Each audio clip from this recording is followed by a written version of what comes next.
Hi friends, ಯಾರಿಗೆಲ್ಲ ಇನ್ನೂ ಗೃಹಲಕ್ಷ್ಮಿ ಹಣ ಬಂದಿಲ್ವಾ? ಹಾಗಿದ್ರೆ ಚಿಂತೆ ಬಿಟ್ಬಿಡಿ. ನಾಳೆ ಬಂದು ಬುಧವಾರ ಜುಲೈ 10ನೇ ತಾರೀಕು 11 ಮತ್ತು 12ನೇ ಕಂತಿನ ಬರಬೇಕಿದ್ದ ಬಾಕಿ ಹಣವೆಲ್ಲ ನಿಮ್ಮ ಖಾತೆಗೆ ಡೈರೆಕ್ಟ್ ಜಮಾವಾಗುತ್ತಿದೆ. ಹಾಗಿದ್ರೆ ಎಷ್ಟು ಕಂತಿನ ಹಣಗಳು ನಾಳೆ ಜಮಾವಾಗುತ್ತದೆ ಅಂತ ನೋಡೋದಕ್ಕೂ ಮೊದಲು ಇನ್ನೂ ಯಾರು ನಮ್ಮ ಚಾನಲನ್ನು ಸಬ್ಸ್ಕ್ರೈಬ್ ಮಾಡಿಲ್ಲವೋ ಬೇಗ ಹೋಗಿ ಚಾನಲನ್ನು ಸಬ್ಸ್ಕ್ರೈಬ್ ಮಾಡಿಕೊಳ್ಳಿ. ಹಾಗೆ ಈ ಒಂದು ವಿಡಿಯೋಗೆ ಲೈಕನ್ನು ಕೊಡಿ. ಏನಂದರೆ ಸ್ನೇಹಿತರೆ, ಇನ್ನೂ ಸಾಕಷ್ಟು ಫಲಾನುಭವಿಗಳಿಗೆ ಗೃಹಲಕ್ಷ್ಮಿ ಕಂತಿನ ಹಣಗಳು ಇನ್ನೂ ಸಹ ಜಮಾ ಆಗಿಲ್ಲ.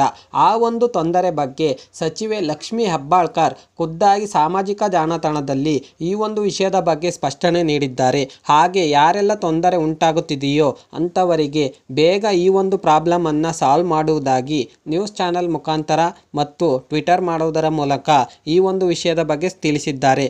ಹಾಗೆ ಮತ್ತೊಂದು ವಿಷಯ ನೋಡೋದಾದರೆ, ನಾಳೆ ಬಂದು ಜುಲೈ 10 ಬಾಕಿ ಇದ್ದ 11 ಮತ್ತು 12ನೇ ಕಂತಿನ ಹಣವೆಲ್ಲ ಒಟ್ಟಿಗೆ ಅಂದರೆ 4,000 ಹಣವನ್ನು ನಿಮ್ಮ ಖಾತೆಗೆ ಜಮಾವನ್ನು ಮಾಡುತ್ತಾರೆ. ಹಾಗೆ ನಿಮಗೆ ಬರಬೇಕಿದ್ದ ಬಾಕಿ 4,000 ಹಣ ಸಹ ಜಮಾ ಆಗಿರುತ್ತದೆ.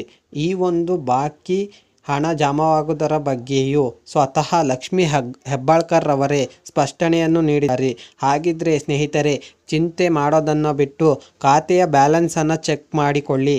ಈ ಒಂದು ವಿಡಿಯೋದ ಇನ್ಫಾರ್ಮೇಷನ್ ಯೂಸ್ಫುಲ್ ಅನಿಸಿದರೆ ಲೈಕ್, ಶೇರ್, ಸಬ್ಸ್ಕ್ರೈಬ್ ಮಾಡುತ್ತಾ ಮತ್ತೆ ಇನ್ನಷ್ಟು ಯಾವುದಾದರೂ ವಿಷಯದ ಬಗ್ಗೆ ಅಪ್ಡೇಟ್ ಬೇಕಾದರೆ ಕಮೆಂಟ್ ಬಾಕ್ಸಲ್ಲಿ ಕಮೆಂಟ್ ಮಾಡಿ.